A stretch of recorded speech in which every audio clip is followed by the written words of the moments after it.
Hello student, आज हम लोग पढ़ेंगे फिजिकल प्रॉपर्टीज ऑफ एल्कोहल। क्योंकि जो हमारा चैप्टर था क्लास 12th का chapter number 11 alcohol, phenol and ether, तो हम लोग एल्कोहल को पढ़ रहे थे और एल्कोहल के बारे में हम लोगों ने कंप्लीट डिस्कस कर लिया था कि क्या होता है और कैसे बनता है। आज जो हम लोग पढ़ेंगे फिजिकल प्रॉपर्टीज ऑफ एल्कोहल। तो ये फिजिकल प्रॉपर्टीज ऑफ एल्कोहल क्यों इतना इंपॉर्टेंट हो जाता है? क्योंकि इसमें क्या मिलता है हमको? हाइड्रोजन बॉन्डिंग मिलता है। इसमें क्या पाया जाता है? Hydrogen bonding. अब ये हाइड्रोजन बॉन्डिंग क्या होता है, पहले इस कॉन्सेप्ट को हम लोग समझेंगे। देखिए, हाइड्रोजन का मतलब समझ ही रहे हैं आप लोग, हाइड्रोजन, और बॉन्ड का मतलब कोई बॉन्ड का फॉर्मेशन हो, उसी को कहेंगे हम लोग हाइड्रोजन बॉन्डिंग। तो physical properties of alcohol, alcohol में क्या मिलता है ना, हमको हाइड्रोजन बॉन्डिंग मिलता है। इसी के कारण ना थोड़ा बहुत ये इंपॉर्टेंट हो जाता है और इसको पढ़ना भी जरूरी होता है। और चूंकि पढ़ने से भी कुछ कॉन्सेप्ट हमको और क्लियर हो जाते हैं तो इसको पढ़ ही लेते हैं। तो हाइड्रोजन बॉन्डिंग क्या होता है? बेसिकली पहले ध्यान से समझिए, हाइड्रोजन बॉन्डिंग क्या होता है। जब हाइड्रोजन, फ्लोरीन और नाइट्रोजन और ऑक्सीजन, मतलब जब भी कभी हाइड्रोजन, फ्लोरीन, नाइट्रोजन और ऑक्सीजन के साथ हो, समझना इस बात को। हाइड्रोजन बॉन्डिंग तो पहले ये कहता है कि जब हाइड्रोजन बॉन्डिंग तब बनता है जब हाइड्रोजन, फ्लोरीन, नाइट्रोजन और ऑक्सीजन के साथ बॉन्ड बनाता है, तभी हम लोग इसको कहते हैं हाइड्रोजन बॉन्डिंग। इसका एक थोड़ा सा ट्रिक भी है कि हाइड्रोजन जब भी फोन से जुड़ता है तो इनके बीच बनने वाला जो बंद होता है, हाइड्रोजन बंद होता है। मतलब हाइड्रोजन फ्लोरीन से जुड़ गया, हाइड्रोजन हमारा ऑक्सीजन से जुड़ गया, तो हाइड्रोजन हमारा नाइट्रोजन से जुड़ गया। बस इसी के ये बीच जो बंद बन रहा है ना, इसी को क्या कहते हैं हम लोग? हाइड्रोजन बॉन्डिंग कहते हैं। समझ आ रहा है? यही है हमारा हाइड्रोजन बॉन्डिंग। तो क्या एल्कोहल में पाया जाता है हाइड्रोजन बॉन्डिंग? बिल्कुल, एल्कोहल में पाया जाता है, इसीलिए तो उसको हम पढ़ रहे हैं। अच्छा, इसका एक और कॉन्सेप्ट समझ लीजिए। अब जैसे कुछ एग्जांपल मैं लिख रहा हूं, 3 एग्जांपल ऐसे मिलते हैं कि हाइड्रोजन बॉन्डिंग जो होता है H2O, अमोनिया और हाइड्रोजन फ्लोराइड, समझना, इन तीनों के बीच हाइड्रोजन बॉन्डिंग है, लेकिन ये सेम मॉलिक्यूलर H2O, अमोनिया और HF के साथ हाइड्रोजन बॉन्डिंग बनाते हैं।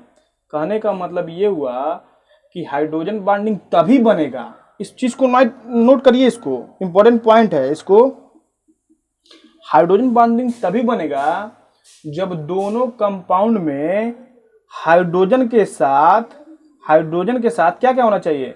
या तो फ्लोरीन होना चाहिए, या ऑक्सीजन होना चाहिए, या नाइट्रोजन होना चाहिए, तभी हमारा हाइड्रोजन बॉन्डिंग बनेगा। समझ आ रहा है? जैसे कि मान लीजिए यहाँ पे अगर देखा जाए, अगर एक H2O मॉलिक्यूल, वाटर में हाइड्रोजन बॉन्डिंग मिलता है, एक H2O मॉलिक्यूल दूसरे H2O के साथ जुड़ता है तो इनके बीच में हाइड्रोजन बॉन्डिंग पाया जाता है। क्यों भाई? क्योंकि आप जानते हो कि हाइड्रोजन का जो बॉन्ड होता है कुछ इस प्रकार का होता है, H2O और H2O ऐसे होता है। तो देख रहे हो ना यहाँ पे, इस ऑक्सीजन के साथ क्या है? हाइड्रोजन, इस हाइड्रोजन के साथ क्या है? हमारा ऑक्सीजन है। तो यही तो हमने कहा कि तभी हाइड्रोजन बॉन्डिंग बनेगा जब उसी कंपाउंड में हाइड्रोजन के साथ फ्लोरीन, ऑक्सीजन और नाइट्रोजन के बीच कुछ ना कुछ होना चाहिए। जैसे यहाँ पे वाटर में क्या है कि वाटर में देखिए, इस हाइड्रोजन के साथ यहाँ पे ऑक्सीजन है, तो यहाँ पे अब हाइड्रोजन ये बॉन्डिंग बन सकता है, इस प्रकार का। बात समझ आ रही है ना? यहाँ पे हाइड्रोजन बॉन्डिंग बनेगा क्योंकि ये हाइड्रोजन और ये ऑक्सीजन आपस में क्या करेंगे? बॉन्ड का फॉर्मेशन करेंगे। जैसे कि मान लीजिए अगर सामने कहा जाए, जैसे अब अमोनिया का समझ लीजिए, NH3। अब यहाँ पे देखो हाइड्रोजन के साथ नाइट्रोजन है, वो नहीं दिख रहा है, देखो यहाँ पे दिख रहा है NH3। यहाँ पे ये अमोनिया है, इस अमोनिया में हाइड्रोजन के साथ नाइट्रोजन है, तो ये अपने दूसरे अमोनिया के साथ क्या कर सकता है? हाइड्रोजन बॉन्डिंग बना सकता है, क्योंकि यहाँ पे भी हाइड्रोजन के साथ क्या है? नाइट्रोजन है। समझ आ रहा है कि हाइड्रोजन बॉन्डिंग क्या है? हाइड्रोजन बॉन्डिंग, अब जैसे कि अगर हम लोग ईथर को पढ़ लें, ईथर क्या होता है? ROR। इनके बीच में हाइड्रोजन बॉन्डिंग नहीं पाया जाता। क्यों? क्योंकि यहाँ पे देखो ऑक्सीजन के साथ क्या है ना, कार्बन जुड़ा हुआ है। हाइड्रोजन बॉन्डिंग क्या कहता है कि ऑक्सीजन के साथ क्या होना चाहिए? हाइड्रोजन, या इसी हाइड्रोजन के साथ क्या होना चाहिए? फ्लोरीन होना चाहिए या नाइट्रोजन होना चाहिए, तभी हमारा हाइड्रोजन बॉन्डिंग पॉसिबल है, अदरवाइज नहीं पॉसिबल है। ठीक, तो एल्कोहल में हमको हाइड्रोजन बॉन्डिंग मिलता है। तो एल्कोहल, अब ये तो कॉन्सेप्ट क्लियर हो गया होगा कि हाइड्रोजन बॉन्डिंग क्या है। तो एल्कोहल में हाइड्रोजन बॉन्डिंग प्रेजेंस है। क्यों? क्योंकि थोड़ा सा इसको भी देख लीजिए। जैसे कि मान लो अगर ये हमारा क्या है, ROH है, ये हमारा एल्कोहल है, अब ये वाटर के साथ देखो, अब ये वाटर हो गया। अब देखते हैं इसमें हाइड्रोजन बॉन्डिंग मिलता है कि नहीं मिलता है। देखो यहाँ पे हाइड्रोजन के साथ ऑक्सीजन है और यहाँ पे भी हाइड्रोजन के साथ ऑक्सीजन है, यानी इन दोनों के बीच में हमारा क्या हो जाएगा, हाइड्रोजन बॉन्डिंग प्रेजेंस हो जाएगा। किस बीच, ऑक्सीजन और हाइड्रोजन के बीच में। बात समझ आ रही है? थोड़ा सा और इसका कॉन्सेप्ट क्लियर हो जाएगा एक और एग्जांपल से। इसका एक और कॉन्सेप्ट समझने के लिए, जैसे कि मान लो यहाँ पे HF हमने लिखा है, तो देखो यहाँ पे क्या होगा ना, हाइड्रोजन फ्लोरीन जो होता है वो मोर इलेक्ट्रोनेगेटिव एलिमेंट है, तो क्या होगा, इस पे पार्शियली भी हमारा नेगेटिव आएगा, इस पे पार्शियली पॉजिटिव आएगा। समझना इस बात को। उसके बाद से अगर इसको वाटर में हम लोग डिजॉल्व करें तो वाटर में कुछ ऐसा होता है, H2O ऐसा हो गया। हाइड्रोजन हमारा मोर पॉजिटिव और ऑक्सीजन हमारा मोर इलेक्ट्रोनेगेटिव, तो इसके ऊपर पार्शियली नेगेटिव और इसके ऊपर पार्शियली पॉजिटिव, इसके ऊपर भी पार्शियली पॉजिटिव। तब देखो यह हाइड्रोजन इस ऑक्सीजन के साथ अपना बॉन्ड का फॉर्मेशन कर लेगा, इसको हम लोग कहते हैं हाइड्रोजन बॉन्डिंग। बात समझ में आ रही है? तो फिर से इस चीज को मैं लिख रहा हूं, इसको एकदम अच्छे से आपको क्लियर हो जाना चाहिए कि हाइड्रोजन बॉन्डिंग तभी बनेगा जब दोनों मॉलिक्यूल्स में या दोनों अणु में हाइड्रोजन के साथ या तो ऑक्सीजन हो या तो नाइट्रोजन हो और नहीं तो फ्लोरीन हो, तभी ये बनेगा। ये पहले मॉलिक्यूल्स में ऐसा होगा, दूसरे वाले मॉलिक्यूल्स में भी या तो हमारा ऑक्सीजन हो, नहीं तो हाइड्रोजन हो और नहीं तो फ्लोरीन हो, तभी इनके बीच ये जो बंध बनेगा वो हमारा हाइड्रोजन बॉन्डिंग बनेगा। बात समझ में आ रही है? अगर ये ऑक्सीजन, नाइट्रोजन और फ्लोरीन के साथ हाइड्रोजन हमारा नहीं है, तब वहां पे हाइड्रोजन बॉन्डिंग नहीं बन सकता। ठीक, क्लियर? तो अब इसको हम लोग एल्कोहल में देखते हैं कि एल्कोहल में हमारा हाइड्रोजन बॉन्डिंग प्रेजेंस है, तो उसको हम लोग पढ़ रहे हैं। क्यों? क्योंकि देख लो यहाँ पे हल्का सा, देखिए यहाँ पे ROH दिख रहा है, ये एल्कोहल तो यही तो है। R की जगह पे अगर हम लोग ले लेते हैं क्या, CH3OH, तो ये तो हमारा हो जाएगा मेथेनॉल।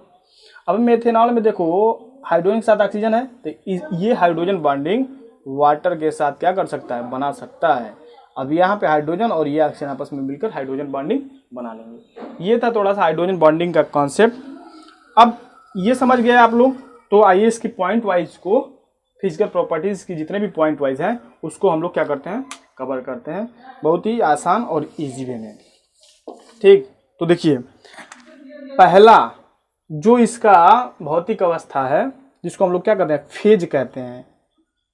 फेज मतलब क्या होता है, अवस्था। अब इस चीज को बताने का ये जरूरत नहीं है कि एल्कोहल किस अवस्था में पाया जाता होगा।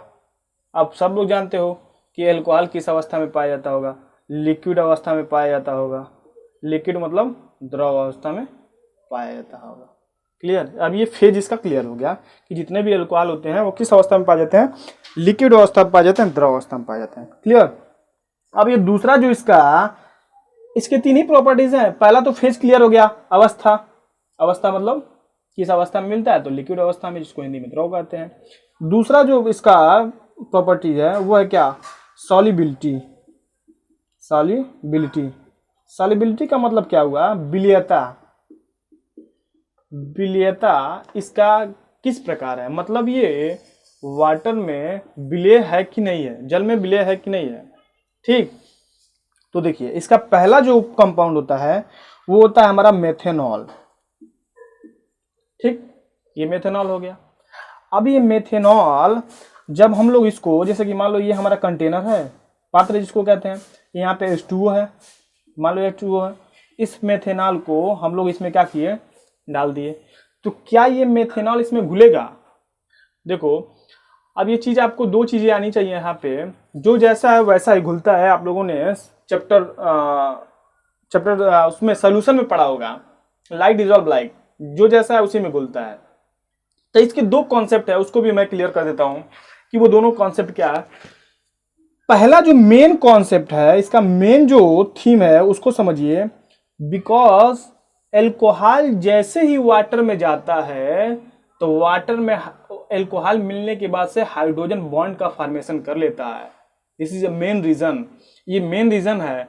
और जैसे ही वाटर में जैसे एल्कोहल जाता है उसके हाइड्रोजन बॉन्डिंग बना लेगा, तो ऐसे हाइड्रोजन बॉन्डिंग बिल्कुल एक चेन की तरह पकड़ के रखेगा। जैसे चेन होता है ना, चेन की तरह पकड़ लिया। अब जैसे ही चेन की तरफ पकड़ लिया, मतलब ये वाटर क्या करेगा, ये अल्कोहल क्या करेगा, इस वाटर में डिसॉल्व हो जाएगा, घुल जाएगा। बात समझ आ रही है। अब ये हाइड्रोजन बॉन्डिंग क्या होता है, अभी हमने प्रीवियस में पढ़ा है, तो थोड़ा सा और इसको रिवाइज कर लेते हैं। देखो अब ये हुआ आपका कुछ इस प्रकार का स्ट्रक्चर, मान लो ऐसे हो गया CH3O और H, ये अल्कोहल हो गया। बात समझ आ रही है। और वाटर का भी हम कुछ इसी प्रकार का स्ट्रक्चर बना लेते हैं, O और यहाँ पे मान लो ये दोनों हाइड्रोजन हो गए। बात समझ आ रही है, दिख रहा है ना वीडियो में। तो यहाँ पे देखो ऑक्सीजन जब मोर इलेक्ट्रो नेगेटिव एलिमेंट, तो इसके ऊपर हमारा पार्शियली नेगेटिव और इसके ऊपर हाइड्रोजन के ऊपर क्या हो जाएगा, पार्शियली पॉजिटिव हो जाएगा। ठीक वही कहानी यहाँ पे भी, ऑक्सीजन जब मोर इलेक्ट्रोनेगेटिव और हाइड्रोजन के ऊपर क्या हो जाएगा, पार्शियली पॉजिटिव आएगा। अच्छा ये कैसे आ रहा है, क्योंकि ऑक्सीजन और हाइड्रोजन का बीच का जो बॉन्ड होता है वो क्या होता है, पोलर होता है। ये ऑक्सीजन ऐसे खींच रहा है, इलेक्ट्रॉन को खींच रहा है, तो इसके ऊपर क्या हो जाएगा, पार्शियली नेगेटिव और इसके ऊपर पार्शियली पॉजिटिव, मतलब थोड़ा सा अपने ऊपर खींच लिया। अब देख लो यहाँ पे यह हाइड्रोजन इस ऑक्सीजन के साथ क्या करेगा, हाइड्रोजन बॉन्डिंग कर लेगा, और सेम यह ऑक्सीजन जो है इस हाइड्रोजन के साथ क्या करेगा, हाइड्रोजन बॉन्डिंग कर लेगा, और इनके बीच में एक मजबूत क्या होगा, हाइड्रोजन बॉन्डिंग का फॉर्मेशन होगा, जिसके चलते ये वाटर क्या करेगा, जो सॉरी अल्कोहल जो क्या करेगा, इस वाटर में घुल जाएगा। तो इसका जो मेन रीजन क्या होता है, हाइड्रोजन बॉन्डिंग के चलते क्या होता है ना, अल्कोहल पानी में घुल जाता है। अब इसका एक और थोड़ा सा समझ लीजिए रीजन, कि जैसे जैसे इसका हाइड्रोकार्बन की संख्या बढ़ाते जाओगे ना, ये सॉल्युबिलिटी जो होती है वो डिक्रीज करती जाती है। मतलब सॉल्युबिलिटी जो होता है, सॉल्युबिलिटी जैसे इसमें हाइड्रोकार्बन की संख्या बढ़ती जाएगी, हाइड्रोकार्बन की संख्या बढ़ती जाएगी, वो सॉल्युबिलिटी क्या करेगी, डिक्रीज करती जाएगी। कैसे, क्योंकि जानते हैं, जैसे समझो इसी से, अगर हमने पहला लिया CH3OH, तो ये बहुत हाईली क्या करेगा, वाटर में डिसॉल्व होगा। बात समझ आ रही है। दूसरा जो हम अगर यहाँ पे एथेनॉल लेते हैं CH3CH2OH, तो ये इससे क्या करेगा, कम डिसॉल्व होगा। जैसे जैसे इसमें हाइड्रोकार्बन की संख्या बढ़ती जाएगी, तो क्या करेगा, इसमें हमारा क्या होगा, सॉल्युबिलिटी क्या करेगा, घटता जाएगा। क्यों भाई, ऐसा क्यों हो रहा है, क्योंकि देखो यहाँ पे ये जितने भी ना हाइड्रोकार्बन हैं, यहाँ पे आपको दिख रहे होंगे, ये सब हाइड्रोकार्बन क्या करते हैं, वाटर में डिसॉल्व नहीं होते हैं। ये हाइड्रोजन में क्या करते हैं, वाटर में डिसॉल्व नहीं होते हैं। बात समझ आ रही है, वाटर में ये नहीं घुलते हैं। तो जैसे जैसे ये हाइड्रोकार्बन का चेन बढ़ता जाएगा, ये चेन बढ़ता जाएगा, वैसे वैसे ये वाटर के अगेंस्ट होते जाएंगे, ये घुलना नहीं चाहेंगे। तो ये क्या करेंगे, जैसे जैसे इनका मास बढ़ाते जाओगे आप, ये क्या करेंगे, ये घुलते नहीं है। तो अगर कोई पूछे आपसे कि एथेनॉल और प्रोपेनॉल में सबसे हाईली डिसॉल्व वाटर कौन है, मतलब हाईली सॉल्युबल वाटर में कौन है, तो आप बताओगे एथेनॉल। क्यों, क्योंकि देखो भाई यहाँ OH के चलते तो हाइड्रोजन बॉन्डिंग मिल रहा है, ये तो चलो समझ में आ रहा है, लेकिन यहाँ पे हाइड्रोकार्बन की संख्या बढ़ती जा रही है, जिसके कारण क्या होता है, सॉल्युबिलिटी हमारी घटी जाती है। क्यों, क्योंकि आप जानते हो जो ऑयल होता है ना, तेल जिसको हम लोग बोलते हैं, ये क्या होता है, हाइड्रोकार्बन ही होता है। और हाइड्रोकार्बन, ये ऑयल कभी आप लोगों ने ये नहीं देखा होगा कि वाटर में घुलते हुए, कभी ऐसा नहीं होता है कि ऑयल जो हो ना वो हमारा क्या हो जाए, वाटर में घुल जाए। ऑयल जो होता है ये वाटर में नहीं घुलता। क्यों, because oil is a hydrocarbon, ये क्या है, हमारा हाइड्रोकार्बन है। तो इसीलिए जैसे जैसे आप हाइड्रोकार्बन की संख्या बढ़ाते जाओगे, सॉल्युबिलिटी हमारी क्या हो जाती जाएगी, डिक्रीज होती जाएगी। क्लियर। तो ये तब पहला हमारा फेज और दूसरा हमारा सॉल्युबिलिटी। अगर आपसे कोई क्वेश्चन पूछे, जैसे मान लीजिए यहाँ पे लिख दिया ROH, और यहाँ पे अगर आपसे कोई लिख दिया RCH2 और OH, इसमें अगर कोई आपसे पूछे कि किसकी हाईली सॉल्युबल है, कौन वाटर में हाईली सॉल्युबल है, आप बताओगे ये। क्यों, क्योंकि यहाँ पे हाइड्रोकार्बन की संख्या केवल क्या है, CH3 है, क्या है, CH3, और यहाँ पे हाइड्रोकार्बन की संख्या कितनी है, मान लो यहाँ पे कार्बन की संख्या बढ़ रही है, चेन बढ़ रहा है, जिसके कारण ये घुलना नहीं चाहेगा। घुलेगा तो ये भी, लेकिन इससे कम घुलेगा। इतना आपको क्लियर हो जाना चाहिए। अब जो तीसरा हमारा इसका प्रॉपर्टीज है वह है हमारा क्या, वो है हमारा बॉइलिंग पॉइंट। क्या होता है बॉइलिंग पॉइंट। अब ये बॉइलिंग पॉइंट क्या होता है, इसको थोड़ा सा अच्छे से समझ लीजिए, जिसको हिंदी में कहते हैं क्वथनांक। क्वथनांक क्या होता है भाई? क्वथनांक बेसिकली होता है कि कोई भी अगर लिक्विड है, जैसे मान लीजिए वाटर लिक्विड है, जिस टेम्परेचर पे ये लिक्विड गैस अवस्था में चला जाए वही टेम्परेचर क्या कहलाता है? इसका बॉइलिंग पॉइंट कहलाता है। अगर कोई भी लिक्विड है आप उसको गैस में कन्वर्ट कर रहे हो तो जो टेम्परेचर आप दे रहे हो ना वही हमारा क्या कहलाएगा? बॉइलिंग पॉइंट कहलाएगा। एक तरह से ये भी कह सकते हैं कि मान लीजिए कोई भी अगर हमारा द्रव है वह जिस टेम्परेचर पे उबलने लगता है या वेपराइजेशन होना शुरू कर देता है, जिस टेम्परेचर पे ये खौलने लगता है, उबलने लगता है, वही टेम्परेचर हमारा क्या कहलाता है? बीपी, यानी बॉइलिंग पॉइंट कहलाता है। ठीक, तो बॉइलिंग पॉइंट यही कहलाता है। तो बॉइलिंग पॉइंट देखो क्या होता है, बॉइलिंग पॉइंट डिपेंड करता है किस पे? मास पे, जिसको हम लोग मोलर मास भी कहते हैं। और क्या डिपेंड करता है? एरिया पे डिपेंड करता है। एरिया पे डिपेंड करता है मतलब अब एक चीज समझो, जो जिसका द्रव्यमान अधिक होगा वह ज्यादा टाइम में खौलेगा, और जिसका एरिया ज्यादा होगा वो भी क्या करेगा? अधिक टाइम में। एरिया को क्या कहते हैं हिंदी में? क्षेत्रफल। वो भी अधिक समय लेगा। तो बॉइलिंग पॉइंट दो चीजों पे डिपेंड करता है। ये नॉर्मल है कि वो द्रव्यमान और क्षेत्रफल पे डिपेंड करता है। कहने का मतलब ये हुआ कि अगर मान लो यहाँ पे हम कोई इस प्रकार का मान लो कोई अणु लेते हैं जो इतना एरिया कवर करता हो, और कोई दूसरा अणु लेते हैं जो इतना एरिया कवर करता हो, लेकिन दोनों में कंडीशन क्या है? दोनों का जो मास है ना वो सेम है। क्या है? मास सेम है, लेकिन इसने अपना एरिया इतना कवर किया और इसने अपना एरिया इतना कवर किया। तो आप जनरली सोच सकते हो कि ये कौन ज्यादा मतलब जल्दी उबलेगा? ये वाला, क्योंकि इसने एरिया कवर किया ना। तो बॉइलिंग पॉइंट जो होता है वो हमारे एरिया पे डिपेंड करता है, और दूसरा मास पे भी डिपेंड करता है। मान लीजिए सेम एरिया वाले हैं कोई भी कंपाउंड, और ये पता चला 1 kg का है और ये 2 kg का है, तो पहले कौन उबलेगा? 1 kg वाला। 2 kg वाला नहीं उबलेगा। बात समझ आ रही है ना? तो ये जो बॉइलिंग पॉइंट होता है वो दो चीजों पे डिपेंड करता है, मास और एरिया। ये तो था नॉर्मल। लेकिन एल्कोहल में क्या होता है? एल्कोहल में होता है हाइड्रोजन बॉन्डिंग, और बॉइलिंग पॉइंट आइसोमर पे भी डिपेंड करता है। कैसे? जैसे कि मान लीजिए एल्कोहल और ईथर, ये दोनों क्या होते हैं? एक दूसरे के आइसोमर होते हैं। आइसोमर मतलब फंक्शनल ग्रुप आइसोमर, मतलब जिसका मॉलिक्यूलस फार्मूला सेम होता है बट स्ट्रक्चरल फार्मूला डिफरेंट होता है। जैसे कि मान लो अगर यहाँ पे लिखा गया CH2OH, ये हमारा लिखे तो हम एल्कोहल है, लेकिन अगर इसको ऐसे भी तो लिखा जा सकता है CH3OCH3। देखो दोनों में अंतर हो गया। यहाँ पे देखो दोनों में कार्बन की संख्या और हाइड्रोजन की संख्या बराबर है, ऑक्सीजन की भी संख्या बराबर है, बट ये कंपाउंड अगर हमने इस टाइप का लिख दिया तो ये बन गया क्या? एल्कोहल बन गया, और ये क्या है? हमारा ईथर है। बात समझ में आ रही है ना? तो ये आइसोमर है, फंक्शनल आइसोमर है। इसको भी हम लोग पढ़ेंगे कि आइसोमेरिज्म क्या होता है। तो ये आइसोमेरिज्म में बॉइलिंग पॉइंट डिपेंड करता है भाई। कैसे डिपेंड करता है?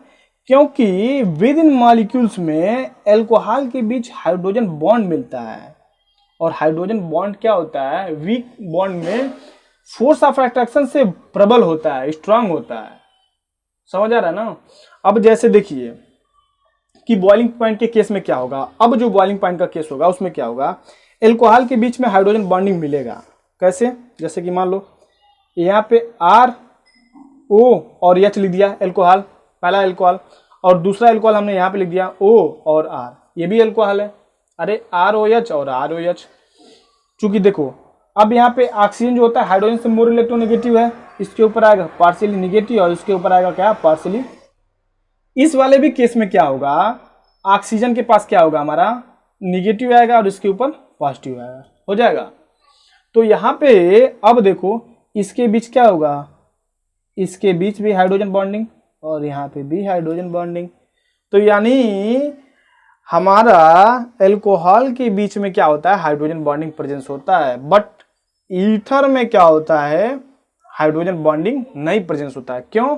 क्योंकि यहाँ पे ऑक्सीजन अकेले है, और ऑक्सीजन के साथ हाइड्रोजन का होना बहुत जरूरी है, तभी हाइड्रोजन बॉन्डिंग बनेगा।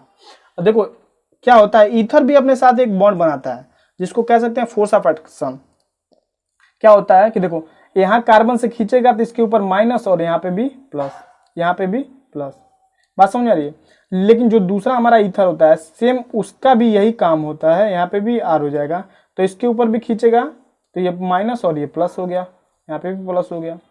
अब ये कैसे हो रहा है, इसका मेन रीजन है इलेक्ट्रोनिगेटिविटी, क्योंकि ऑक्सीजन की जो इलेक्ट्रोनिगेटिविटी होती है वो कार्बन से क्या होती है, अधिक होती है, इसलिए क्या करता है इलेक्ट्रॉनों को खींचता है अपनी ओर, हल्का सा अपनी ओर क्या करता है खींचता है, जिसके कारण इस पे पार्शियली नेगेटिव होता है और उसके ऊपर पार्शियली पॉजिटिव। तो देखो यहाँ पे अब ये फोर्स ऑफ अट्रैक्शन के कारण यहाँ पे बॉन्ड बना और यहाँ पे भी फोर्स ऑफ अट्रैक्शन के कारण बॉन्ड बना, बात समझ आ रही है।